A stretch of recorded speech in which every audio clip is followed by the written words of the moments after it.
O livro de Daniel é conhecido como o Apocalipse do Antigo Testamento, porque o livro de Daniel contém revelações, muitas que aconteceram, outras que estão acontecendo e outras que ainda vão acontecer. E dentro desse livro de Daniel, nós temos também palavras de consolo para esses tempos que nós estamos vivendo. E é sobre isso que nós queremos falar nesta manhã. Propósito do sofrimento. Propósito do sofrimento com Cristo. Quando estamos com Cristo, amém? Existem sofrimentos por várias ocasiões ou motivos, mas o sofrimento que nós queremos falar nesta manhã, nesse dia, é o sofrimento daqueles que estão no caminho de Cristo, amém? Nós vamos ler o versículo de número 9 e o versículo de número 10, amém? 2 versículos. Nós vamos tratar desse tema nesta manhã. O sofrimento, propósitos do sofrimento quando estamos no caminho de Cristo, amém?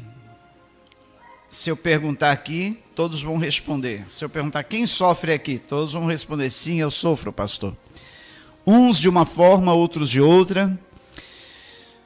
Uns sofrem por um motivo, uns motivos, outros por motivos diferentes, mas todos nós sofremos porque o próprio Senhor Jesus Cristo, ele disse em João 16:33, no mundo passais por aflições, mas tende bom ânimo, eu venci o mundo. Daniel 12, 9 e 10 diz assim, ele respondeu, siga o seu caminho, Daniel, pois as palavras estão seladas e lacradas até o tempo do fim. Muitos serão purificados, alvejados e refinados, mas os ímpios continuarão ímpios. Nenhum dos ímpios levará isto em consideração, mas os sábios sim. Amém? Versículo 10 novamente, muitos serão purificados, alvejados e refinados, mas os ímpios continuarão ímpios. Nenhum dos ímpios levará isso em consideração, mas os sábios sim. Senhor, nós queremos pedir que Tu nos dê a direção nas palavras que serão transmitidas nesta manhã, que eu seja simplesmente um canal fiel para transmitir tudo aquilo que Tu já tens posto em meu coração, Pai. Que essa palavra seja recebida por todos que estão aqui, por todos que estão em sua casa, ou até mesmo no seu local de trabalho, na rua assistindo, por aqueles que ainda vão receber esta palavra, que ela possa abençoar, edificar as nossas vidas. Amém? Queridos, a palavra propósito é uma palavra de origem grega, que quer dizer colocar diante dos olhos, propósito, colocar diante dos olhos, ou seja, mostrar o alvo, o objetivo de determinada coisa, tá? Então aqui o propósito dos sofrimentos é mostrado na Bíblia. No livro de Daniel, o sofrimento é mostrado com o propósito de nos purificar, de nos preparar. Muitos dizem assim, olha, pastor, eu não entendo por que tanto sofrimento no mundo. Eu não entendo porque Deus leva algumas pessoas. Eu não entendo porque muitas pessoas sofrem com doenças. Eu não entendo porque algumas criancinhas nós vemos sofrendo nesse mundo mal. Eu não entendo, pastor, por que no meio de uma guerra pessoas inocentes morrem, crianças, enfim, eu não entendo. Por que Deus permite tanto sofrimento neste mundo?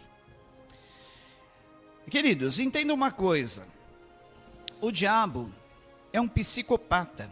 Sabe o que faz o psicopata? O psicopata inflige sofrimento das pessoas e faz as pessoas que ele faz sofrer se sentirem culpadas. Você já ouviu, por exemplo, falar de crianças que são abusadas e elas mesmas se sentem culpadas de serem abusadas, acarretando para elas assim um sofrimento na alma, um sofrimento emocional, psicológico? Minha esposa tem mais propriedade para falar sobre isso aí.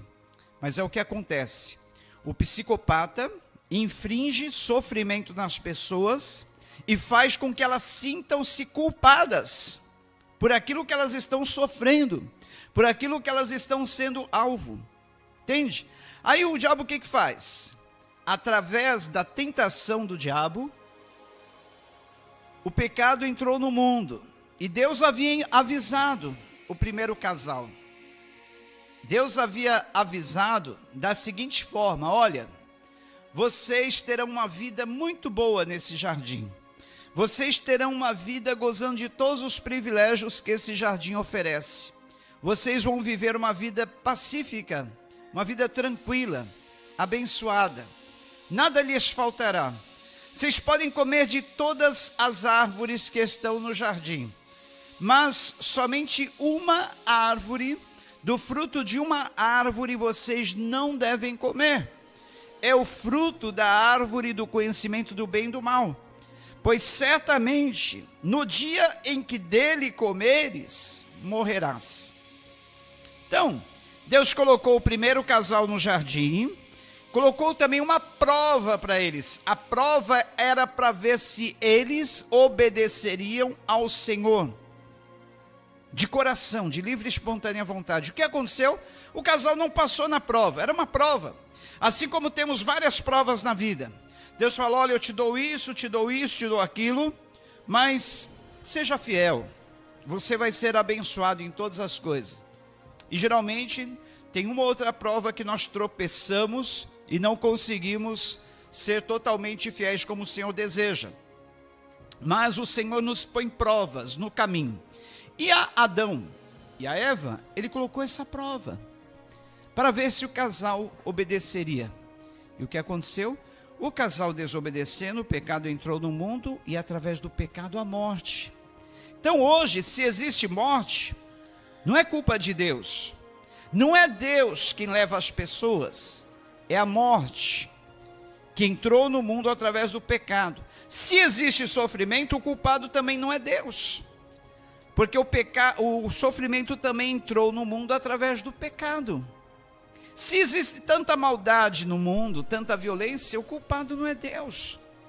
Porque toda a violência, toda a maldade, todo o pecado no mundo entrou por causa exatamente da desobediência do primeiro casal. Só que Satanás, sendo um psicopata, ele inflige sofrimento das pessoas e fazem com que as pessoas culpem a Deus, se sintam culpadas e ao mesmo tempo culpem a Deus. Por que tantas pessoas, se endurece o seu coração, diz: não, eu não posso amar esse Deus que levou tal pessoa de mim, eu não posso amar esse Deus que permitiu tal sofrimento na minha vida, que permitiu tal doença. Queridos, Deus avisou ou não avisou o primeiro casal? No dia em que desta árvore comeres, certamente morrerás. Certamente vocês vão perder a comunhão comigo. Certamente o sofrimento vai entrar no mundo. Certamente a desgraça virá sobre vocês. Estou avisando. E o que aconteceu? O pecado entrou no mundo. E com ele tudo isso. Muitas vezes também Deus nos avisa. Nós estamos na vontade de Deus, Deus nos avisa: não vá por esse caminho, não faça assim, não ande assim, você viverá bem se você não for por aí, você viverá bem se não fizer assim.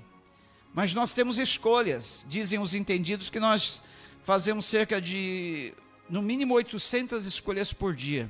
Desde a roupa que nós vamos colocar, o que nós vamos tomar no café da manhã, são 800 decisões. E muitas dessas decisões não são de acordo com o propósito de Deus. Isso acarreta para nós sofrimentos. Primeiro, mas é bom que saibamos primeiro, que nós não somos culpados por todo o sofrimento que há no mundo. E nem Deus é culpado por esse sofrimento. Se existe um culpado, este é o pecado que entrou no mundo através dos nossos primeiros pais. E isso passou a todos indistintamente. Vamos abrir a Bíblia em Romanos 8, que esse também será um texto que nós vamos basear alguns pontos dessa palavra.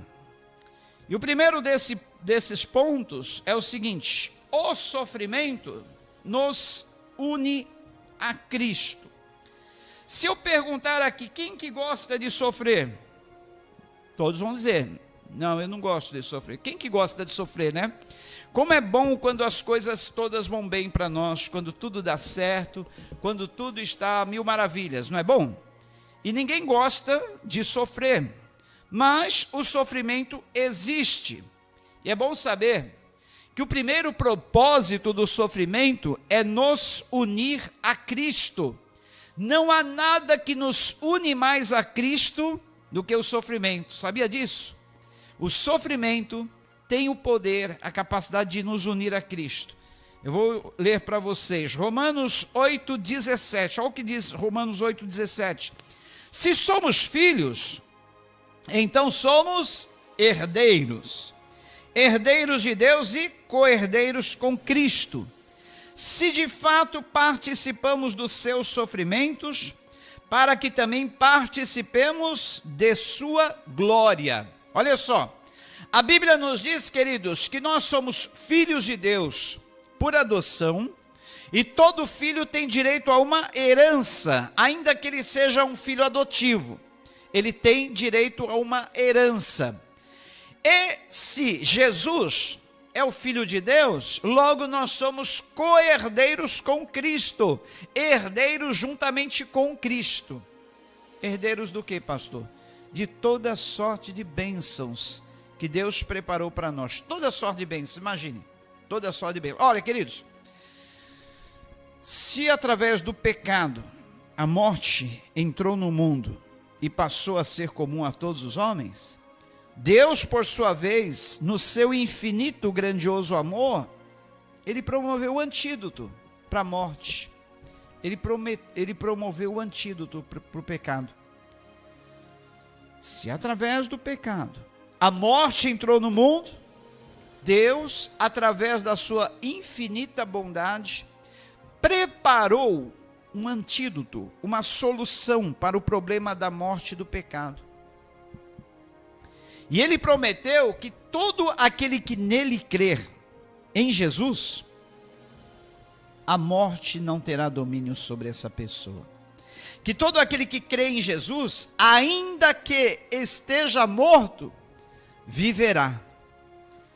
Então essa é a solução que Deus nos trouxe. Bom, olha a grandeza do amor de Deus. Ele colocou uma condição para o primeiro casal no jardim. Esse casal não obedeceu àquela condição, esse casal pecou. Mesmo assim, Deus, na sua infinita bondade, ele falou, olha, infelizmente, as consequências do pecado eu não vou poder afastar. Vocês vão ter que arcar com as consequências do pecado, porque eu avisei. E eu não serei injusto, a ponto de vocês terem transgredido uma ordem minha e não serem punidos. A morte, o sofrimento entrou no mundo como consequência, punição, consequência natural do nosso pecado, da nossa desobediência, que veio a nós, passou a nós através dos nossos pais, dos nossos primeiros pais. Mas Deus, na sua bondade, falou, já que eu não posso afastar as consequências do pecado, já que eu não posso ser injusto, a ponto de afastar as consequências e não permitir que as pessoas sofram, eu vou trazer uma solução. E a solução foi oferecer o próprio Filho dele, sem pecado, para ser um substituto nosso, na morte que nós deveríamos experimentar. Sabe o que quer dizer o sentido da palavra morte? No original, separação de Deus. Olha só, por causa do pecado, o pecado que entrou no mundo, era para nós estarmos eternamente separados de Deus. Eternamente. Irremediavelmente separados, por toda a eternidade. Ou seja, por toda a eternidade, nós iríamos sofrer. Imagine você tendo o pior pesadelo possível, e esse pesadelo ser eterno. Isso seria a sua condição após a morte. Mas Deus falou, não, eu vou trazer uma solução.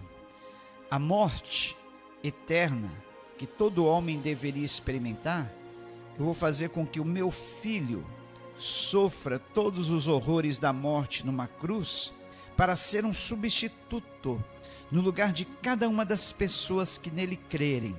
Então, cada uma das pessoas que crerem em Jesus, serão livres da morte.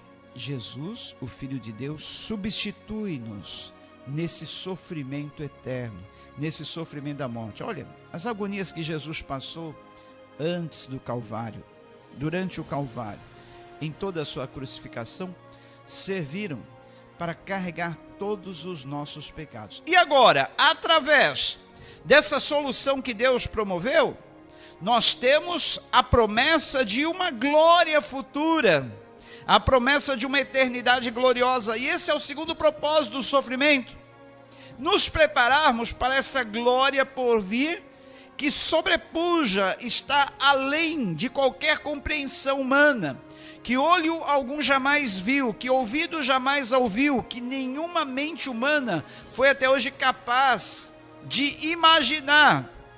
Essa glória eterna que está preparada para nós, para todo aquele que crê em Jesus.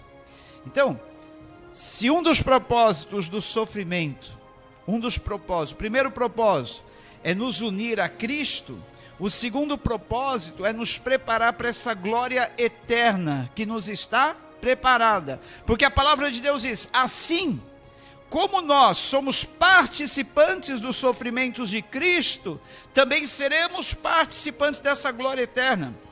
Primeira carta de Pedro 4, versículos 12 a 14, abra lá junto conosco. Primeira carta que Pedro escreveu, bem aí no finalzinho do Novo Testamento, capítulo 4, versículos 12 até o 14, vamos ver o que diz.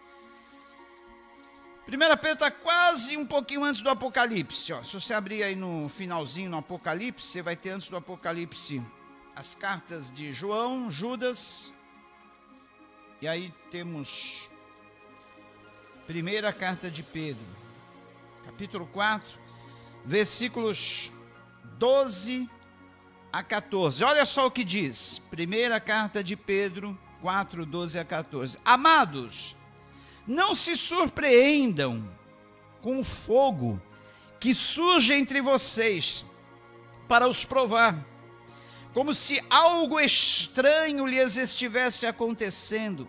Mas alegrem-se à medida que participam dos sofrimentos de Cristo, para que também, quando a sua glória for revelada, vocês exultem com grande alegria. Se vocês são insultados por causa do nome de Cristo, felizes são vocês, pois o Espírito da glória, o Espírito de Deus repousa sobre vocês. Quem gosta de sofrer? Ninguém gosta de sofrer, não é mesmo? Sofrimento, se a gente pudesse evitar, seria bom, mas muitas vezes sofremos mesmo sem provocar isto, mesmo fazendo escolhas certas. Todos nós sofremos, né? Quando nós vemos aquelas pessoas sendo torturadas em países islâmicos, países de regime comunista, nós ficamos pensando, meu Deus, quanto sofrimento. E na maioria são cristãos, pessoas que professam a sua fé em Cristo. Como sofrem, né, o povo de Deus, muitas vezes. Mas, queridos, aqui o apóstolo Pedro está sendo enfático nesse recado. Amados, não se surpreendam com isso. Não se surpreendam com esse fogo que surge entre vocês para os provar. Como se isso fosse algo estranho, como se isso fosse algo muito espetacular, fora do comum que estivesse acontecendo. Não é. Aqui o apóstolo Pedro diz, alegrem-se à medida que participam dos sofrimentos de Cristo, para que também quando a sua glória for revelada, vocês exultem com grande alegria. Queridos, não tem saída, não tem jeito. Nós somos chamados para participarmos dos sofrimentos de Cristo. Se com Ele sofremos, se com Ele padecemos, com Ele também reinaremos. Não espere nesse mundo uma vida de mil maravilhas, só bênção, só tudo certo, só tudo do bom, do melhor. Esteja preparado para os sofrimentos também.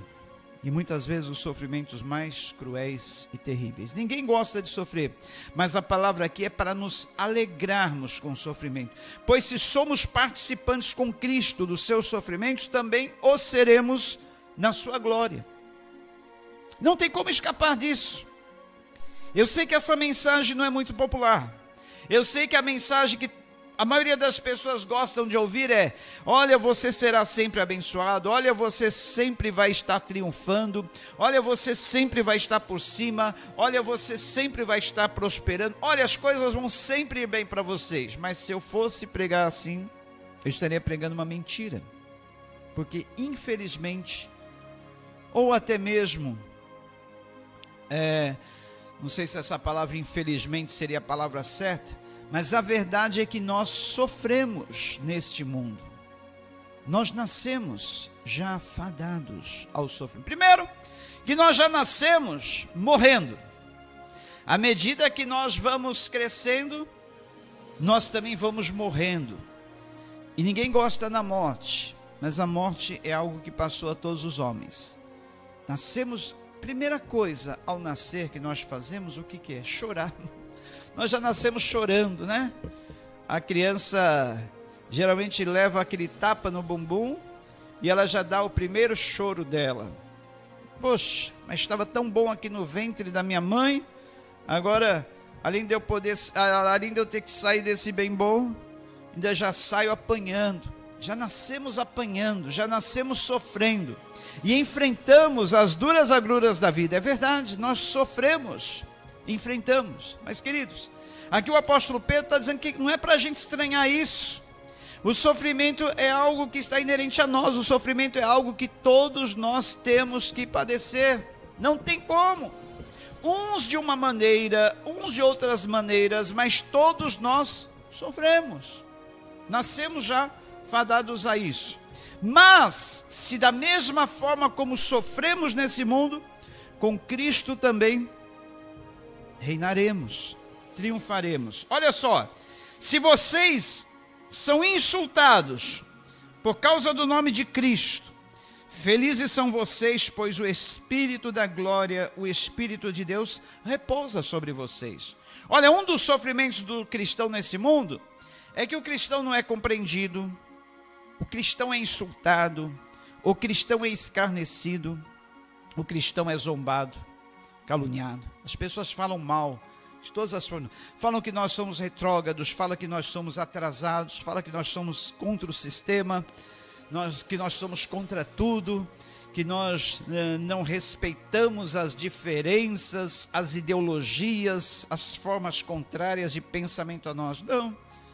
Nós amamos todas as pessoas, respeitamos todas as pessoas, só não concordamos com todas as formas de pensamento, só não concordamos com todas as ideologias, só não concordamos com todas as atitudes e modos de vida, porque é a palavra de Deus quem condena, não somos nós. E nós pregamos esta palavra, a qual ela nos mostra aquilo que é certo e o que é errado, e nós jamais poderíamos fugir desta palavra. Então, queridos, se nós sofremos com Cristo, com Ele também reinaremos, com Ele também triunfaremos. Se somos participantes dos seus sofrimentos, também o seremos da sua glória. E se sofremos, somos insultados por sermos seguidores de Cristo, alegremos-nos. Eu sei que não é nada bom sofrer, mas a palavra de ordem aqui é: se alegre, fique tranquilo, porque se assim você está sendo insultado por obedecer a Cristo, amar a Cristo, é sinal que o Espírito de Deus repousa sobre você, é sinal que o Espírito Santo de Deus está com você. Amém? Filipenses, capítulo 3, versículo 10. Olha só o que diz na carta que Paulo escreveu aos Filipenses. Gálatas, Efésios, Filipenses. Capítulo 3, versículo 10. Olha só. Filipenses 3, 10. Olha só o que diz. Eu quero conhecer Cristo, o poder da sua ressurreição e a participação em seus sofrimentos, tornando-me como ele em sua morte. Olha o desejo do apóstolo Paulo. Eu quero conhecer Cristo, conhecer o poder da sua ressurreição e a participação em seus sofrimentos, tornando-me como ele em sua morte. Olha, queridos, esse era o desejo do apóstolo Paulo. E como que o apóstolo Paulo sofreu, hein? O apóstolo Paulo sofreu de diversas formas. Tem um texto, um capítulo na carta que ele escreveu aos Coríntios, que ele fala que ele foi perseguido tantas vezes sofreu naufrágio, tantas vezes passou fome, tantas vezes teve privação até de roupas, quantas vezes passou frio, quantas vezes ele sofreu diante de inimigos de fora, inimigos de dentro, falsos irmãos, calúnias, quantas vezes ele sofreu todas as formas de perseguições, apedrejado inclusive, e por fim morreu decapitado. Alguém pode dizer, pastor, mas como que Deus dá um prêmio desse para um homem que foi o maior escritor de cartas no Novo Testamento? A maior parte das cartas, dos livros que temos no Novo Testamento foram escritos por Paulo. E como é que Deus permite que um homem desse sofra tanto e que no final seja decapitado? Pastor, Deus não poderia fazer com que ele não passasse por isso? Deus não poderia não permitir esses sofrimentos na vida dele? Poderia. Mas olha o segredo aqui. Quero conhecer a Cristo, palavras do próprio apóstolo Paulo, o poder da sua ressurreição e a participação em seus sofrimentos, tornando-me como ele em sua morte. Olha, se Deus preparou para nós a ressurreição, todos nós morreremos, mas também ressuscitaremos em um novo corpo glorificado, corpo transformado. Só que para nós, e viveremos eternamente, uma vida de glória, uma vida maravilhosa, como se fosse um sonho lindo, o sonho mais agradável possível, eterno. Agora, queridos, isso só é possível se nós formos coparticipantes ou participantes com Cristo em seus sofrimentos. Para obtermos os benefícios da ressurreição, primeiro precisamos nos tornar semelhantes a Cristo em seu sofrimento. Não tem como fugir disso. Hoje você se identifica com Cristo nos seus sofrimentos. Amanhã você vai poder usufruir, gozar dos privilégios da ressurreição de Cristo. Entendeu? Não podemos experimentar a ressurreição do nosso corpo, os privilégios da glória, se não formos participantes também dos sofrimentos de Cristo, se não padecermos junto com Ele. Então não tem como escapar, queridos. E é por isso que o apóstolo Pedro diz, alegrai-vos, na medida que sois participantes, coparticipantes dos sofrimentos de Cristo. Por isso, queridos, que é falsa mensagem que muitos pregam por aí. Venha para Cristo, venha para o Evangelho, você só terá felicidade, você só terá paz, você só terá prosperidade, tudo na tua vida irá bem, você nunca mais vai sofrer. Não sofra mais. Que mentira! Nós somos chamados para padecer com Cristo, mas se com Ele padecemos, também com Ele reinaremos. É por isso que a igreja cristã hoje atrai muitas pessoas, mas muitas pessoas também saem. Elas entram pela porta da frente, saem pela porta dos fundos, porque elas dizem, olha, não é isso que está acontecendo na minha vida. O pregador, pastor prometeu que eu só iria ter felicidade, que tudo só iria ir bem para mim. O pastor prometeu que eu não sofreria mais. E eu fui atraído por essa mensagem. Quantos que gostariam de não sofrer mais? Mas, queridos, o próprio Senhor Jesus Cristo, no mundo passareis por aflições, mas tem de bom ânimo, somente isso. Tem de bom ânimo, não se desanime, porque eu venci o mundo, vocês também vão vencer. Se vocês são coparticipantes comigo, participantes junto comigo na tribulação, também serão na minha exaltação, também serão na ressurreição, participantes da minha glória. Então, se nós quisermos os benefícios da ressurreição, os benefícios da vida eterna, temos que sofrer aqui, agora, com Cristo. Não vá na onda dessas mensagens por aí, senão você fica decepcionado, desiludido, desiludida. Poxa, não é isso que está acontecendo na minha vida. Olha, se nós formos reportar ao primeiro século, os cristãos do primeiro século morriam. De que forma? Devorados por leões nas arenas, queimados em fogueiras, decapitados, atravessados pela espada, enforcados, crucificados. Eram vários tipos de morte que eram infligidas aos cristãos do primeiro século. Mas como que eles morriam? Morriam cantando louvores a Deus, morriam alegres, dizendo assim: olha, que prazer sofrer por Cristo, que prazer sermos participantes nos sofrimentos de Cristo, que alegria para nós podermos ser dignos de sofrermos pelo amor do nosso Mestre. E morriam cantando, louvando, adorando, glorificando a Deus. Alguém pode dizer: mas como isso é possível, pastor? Olha, Deus dá a passagem do trem na nossa mão exatamente na hora de embarcarmos no trem, como um pai faz com uma criança, não antes. Nós só podemos compreender isso quando estivermos passando por isso. É na hora que Deus dá aquela graça, aquela força, para nós podermos resistir a tudo e ainda passarmos por tudo cantando e alegres. Amém? Era assim que os cristãos do primeiro século viviam e eram felizes. Olha, tem duas coisas, querido: ou os sofrimentos que nós passamos nessa vida nos tornam mais submissos a Cristo, ou os sofrimentos nos tornam mais endurecidos. Qual que você prefere?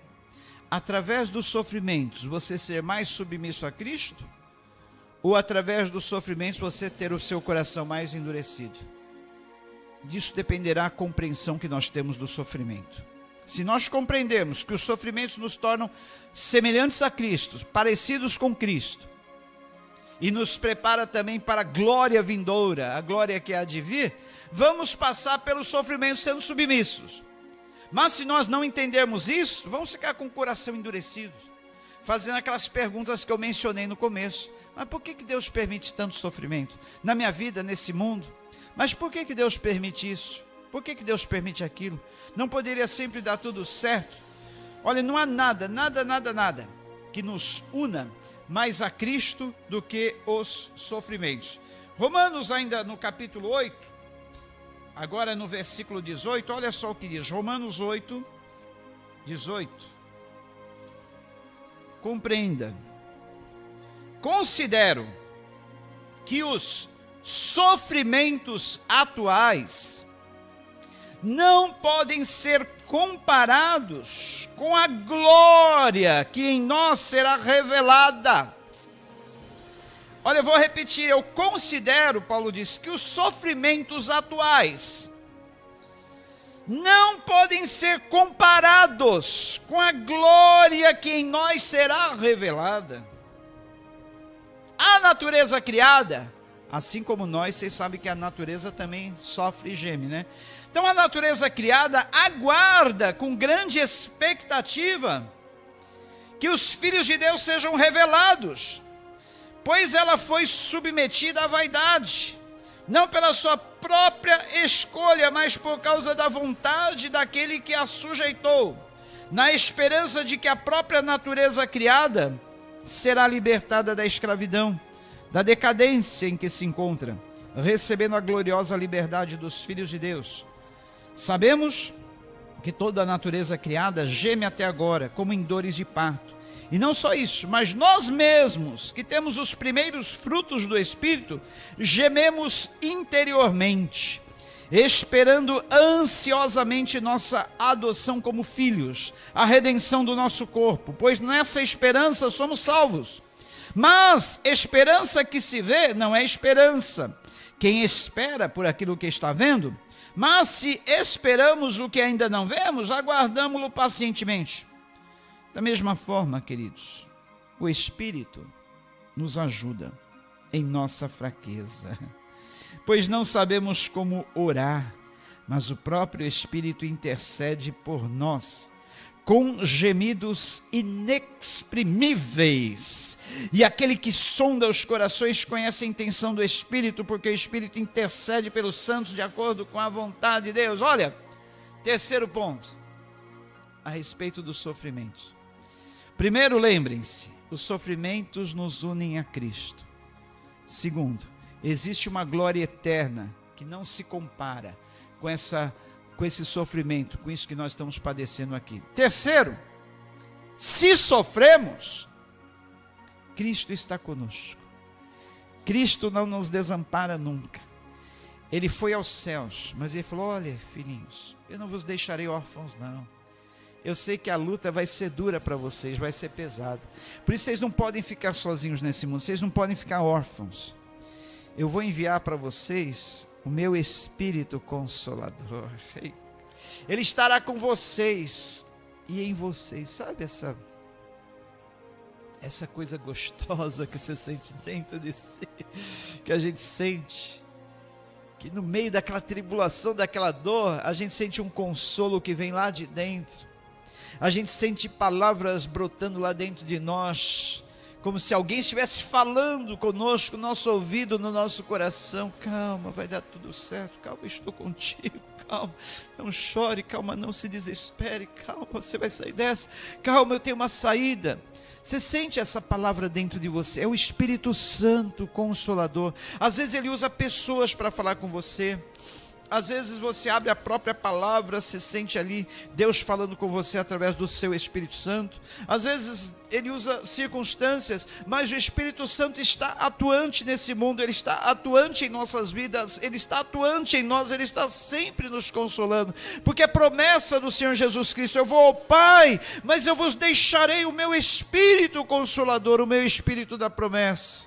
Ele vos consolará em todas as circunstâncias, em todas as ocasiões. Ele vos guiará em como você deve proceder, ele vos ensinará. É o Espírito Santo que está conosco, nós não estamos sozinhos, ele está em nós, age através de nós e em nós. Que coisa maravilhosa é isso, não é? Então, queridos, se por um lado sofremos e não temos como evitar esse sofrimento, por outro lado nós temos essa presença divina em nós, que nos consola, que está conosco em todo momento de aflição, em todo momento de dor. Então, por isso também podemos e devemos nos alegrar.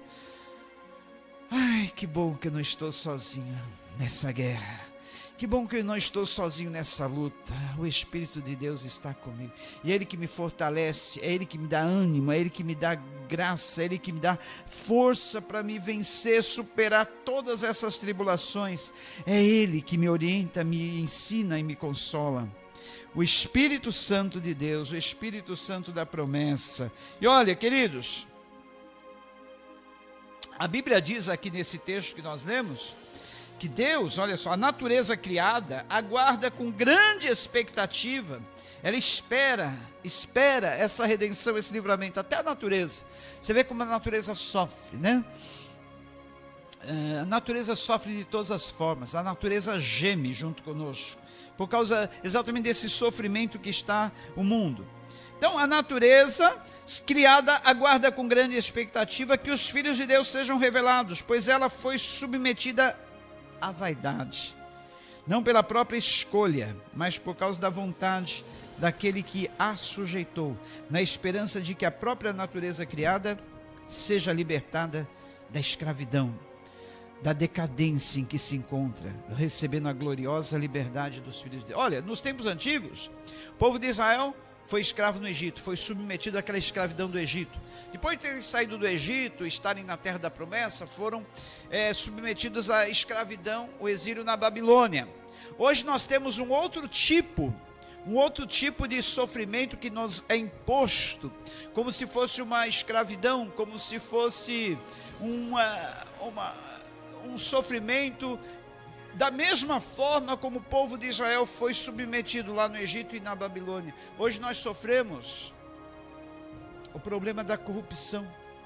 Nós estamos num corpo que se corrompe a cada dia. Estamos num corpo sujeito ao pecado, sujeito a doenças. É o cativeiro da corrupção. Assim como o povo de Israel esteve no cativeiro do Egito, esteve no cativeiro da Babilônia, hoje o povo de Deus sofre o cativeiro da corrupção. É a corrupção do mundo aí fora, é a corrupção do nosso corpo, a corrupção da nossa vida, a vida que vai se esvaindo a cada dia. Nós vamos pensar, eu, na idade de 57 anos, tenho mais passado do que futuro. Já passei da metade da vida. Quem está comigo aí nessa idade pode também chegar à conclusão que nós temos mais passado do que futuro. E cada dia esse futuro vai diminuindo. Cada dia o nosso corpo vai se desgastando. Cada dia o nosso corpo vai se corrompendo. E como nós podemos encarar tudo isso? Da mesma forma como a natureza geme e sofre, nós também gememos e sofremos, porque nós fomos sujeitos à vaidade. Essa palavra vaidade, que é a vida em si é uma vaidade. Essa palavra vaidade tem uma tradução muito interessante no hebraico. A palavra vaidade tem o mesmo sentido de bolha de sabão. O que é uma bolha de sabão? Ela infla, cresce e depois estoura. Isso é vaidade, coisa vã. A vida é assim, a nossa vida é uma vaidade. Como diz a palavra, é um vapor que passa, que fenece rapidamente e nós voamos. É como uma erva que hoje cresce, é bela, formosa, amanhã murcha. A nossa vida é uma vaidade. E nós vivemos cercados de tanta vaidade, de tantas coisas vãs. O que é a nossa vida? Corremos atrás disso, atrás daquilo outro, e tudo isso vai ficar. Nada disso se aproveitará. Vivemos a vida almejando coisas, não que seja errado, devemos sim almejar tudo o que for melhor para a nossa vida, mas eu digo que alcançamos essas coisas, depois essas coisas se tornam inúteis, vãs. Na verdade, que é isso? A vida só tem um sentido, é vivermos aqui da melhor forma, esse curto período da nossa existência, da forma que mais possamos agradar a Deus, para que venhamos a experimentar a verdadeira vida, não essa vida vã, não essa vida de bolha de sabão que nós estamos vivendo agora, mas a verdadeira vida que vem depois dessa vida.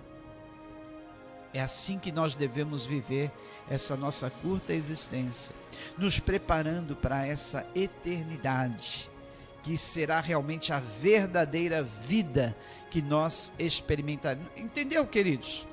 Você deve viver aqui da melhor forma, buscar almejar as melhores coisas, mas não fazendo dessa vida o seu sentido final, a finalidade da sua existência.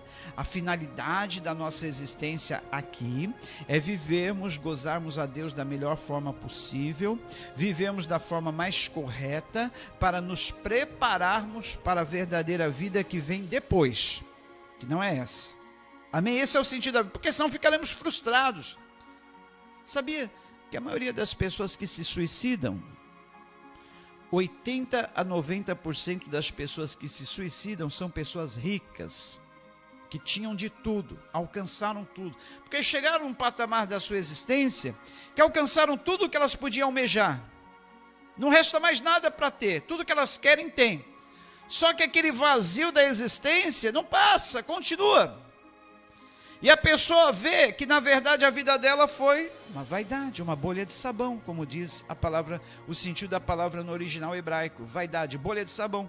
A vida dela foi isso, uma bolha que foi inflando, crescendo, e depois pá, estourou. E como diz o poeta, a ilusão se desfez como bolha de sabão. A ilusão se desfaz, porque é uma bolha de sabão. A vida é esta ilusão. Se nós colocarmos todo o sentido da nossa existência no aqui e agora, nesse atual estágio que nós estamos vivendo, não é aqui para colocarmos a finalidade da nossa existência, mas é pensarmos na eternidade. Já estamos terminando, queridos. Eu vou somente terminar com... e essa mesma palavra vaidade, assim como no hebraico tem o sentido, o significado de bolha de sabão, no grego é ausência de finalidade. A palavra vaidade quer dizer ausência de finalidade. Por isso que a vaidade desse mundo, a vaidade dessa vida é uma ausência de finalidades. Mataiotês no grego, ausência de finalidade. É como se as pessoas vivessem uma vida sem propósito. Olha aí a palavra propósito que nós falamos no início. Sem objetivo, sem finalidade. E propósito é colocarmos diante dos olhos. Da mesma palavra propósito, vem a palavra prótese. Prótese é algo que você coloca, implanta, uma prótese. E assim o propósito é colocar, implantar diante dos seus olhos um alvo, uma finalidade para tudo que nós passamos na vida. Então isso é uma vida com propósito, ter um alvo, uma finalidade. Não viver simplesmente uma vida como se fosse uma bolha de sabão. Amém? Para finalizarmos, queridos, vou ler 2 textos com você. Primeira carta de Pedro 2:21. Primeira carta de Pedro 2:21. Novamente o Pedro aí bem pertinho do Apocalipse. Primeira carta de Pedro 2:21. Olha só que lindo. Para isto, vocês foram chamados, pois também Cristo sofreu no lugar de vocês, deixando-lhes exemplo para que sigam os seus passos. Olha só. Quer mais do que isso? Olha, pois para isto vocês foram chamados. Para quê? Queridos, se nós formos ver o contexto aqui anterior, está falando em açoites, está falando em aflições, está falando em sofrimento. Não tem jeito, querido, nós fomos chamados para isso, para sofrermos com Cristo. Pois Ele mesmo sofreu no nosso lugar, deixando-nos exemplo para que sigamos os seus passos. Essa palavra exemplo aí no original grego é a palavra rupogramos. Sabe que de onde vem essa palavra rupogramos? Rupogramos vem de uma lousa de cera que era usada na antiguidade para as crianças aprenderem a escrever. Sabe quando você está ensinando uma criança a escrever, que você pega na mãozinha dela e vai desenhando as letras, vai movimentando a mão dela conforme o formato das letras? A minha netinha, ela fala isso para mim: vô, pega aqui na minha mãozinha, me ensina a desenhar, me ensina a escrever. Aí eu pego na mãozinha dela e vou traçando os riscos, traços. Na antiguidade, os pedagogos, aqueles que ensinavam as crianças, tinham uma lousa. Era uma lousa de cera, que na medida que você passava o dedo naquela lousa de cera, formavam-se os sulcos, deixando um caminho da letra. Por exemplo, letra A, você imprimia assim o seu dedo naquela lousa de cera e fazia o contorno da letra A. Aí a criança, para aprender a escrever, colocava os dedinhos naquele sulco, ia lá treinando, passando o dedo no caminho, no sulco que era formado e impresso naquela lousa de cera. E aí ela aprendia as letras. Então, daí veio essa palavra exemplo. Cristo padeceu por nós, deixando-nos exemplo, para que sigamos os seus passos. Como a criança vai seguindo o contorno da letra com seu dedinho, Cristo deixou seus passos impressos, passos de sofrimento, pegadas de sofrimento, para que nós andemos exatamente acompanhando essas pegadas, esses passos que ele deu. E para finalizarmos mesmo agora, no versículo 19 a 24, lemos o texto todo, diz assim, olha, porque é louvável, mesmo capítulo, aliás, queridos, agora é 2, segunda carta de Pedro, capítulo 2, agora é na segunda, tá? Segunda carta de Pedro, capítulo 2, versículo 19 em diante, diz assim, não, é lá mesmo, volta lá, desculpa gente, desculpa, é primeira carta de Pedro, o versículo que eu queria era esse mesmo, primeira carta de Pedro, capítulo 2, versículos 19 a 24, olha só, porque é louvável que por motivo de sua consciência para com Deus, alguém suporte aflições sofrendo injustamente, pois que vantagem há em suportar açoites recebidos por terem cometido mal? Mas se vocês suportam o sofrimento por terem feito bem, isso é louvável diante de Deus. Para isso vocês foram chamados, pois também Cristo sofreu no lugar de vocês, deixando-lhes exemplo para que sigam os seus passos. Ele não cometeu pecado algum, e nenhum engano foi encontrado em sua boca. Quando insultado, não revidava. Quando sofria, não fazia ameaças, mas entregava-se àquele que julga com justiça. Aí Pedro está dizendo como deve ser a nossa vida, seguindo os exemplos de Cristo. Ele mesmo levou em seu corpo os nossos pecados sobre o madeiro, a fim de que morrêssemos para os pecados e vivêssemos para a justiça. Por suas feridas, vocês foram curados. Pronto, queridos, fomos curados por Cristo. Ele padeceu em nosso lugar, ele sofreu em nosso lugar e deixou-nos exemplo para que também sigamos os seus passos.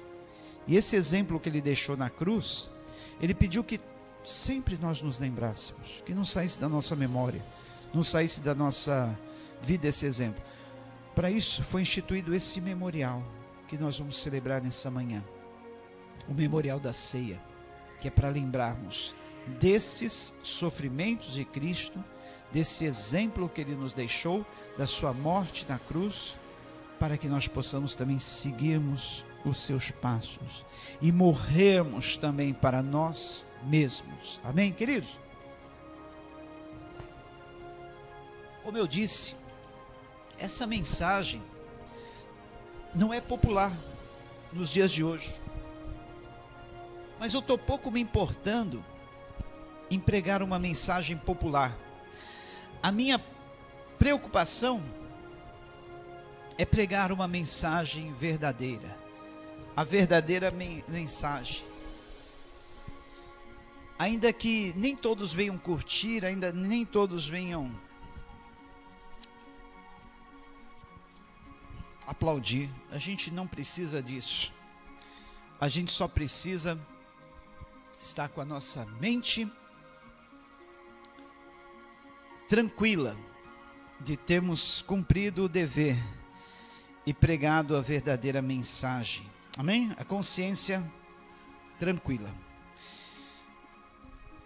E a palavra do Senhor nos diz: porque eu recebi do Senhor o que também vos ensinei, que o Senhor Jesus, na noite em que foi traído, tomou o pão, tendo dado graças, o partiu e disse: tomai e comei, isto é o meu corpo que é dado por vós. Semelhantemente, depois de cear, tomou o cálice, dizendo: esse cálice é o novo testamento no meu sangue.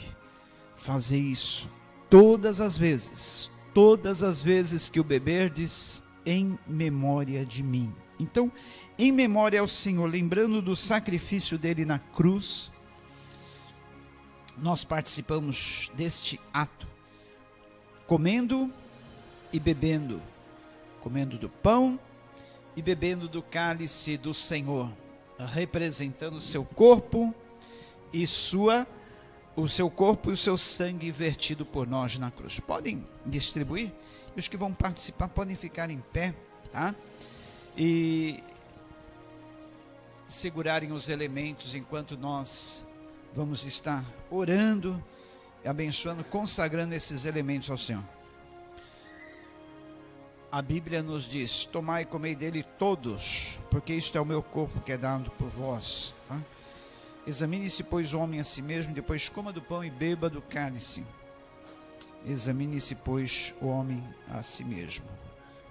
Coma do pão, beba do cálice do Senhor, lembrando a sua morte e a sua ressurreição na cruz, para, através disso, nos dar o perdão, trazer a solução para a morte que entrou no mundo, amém?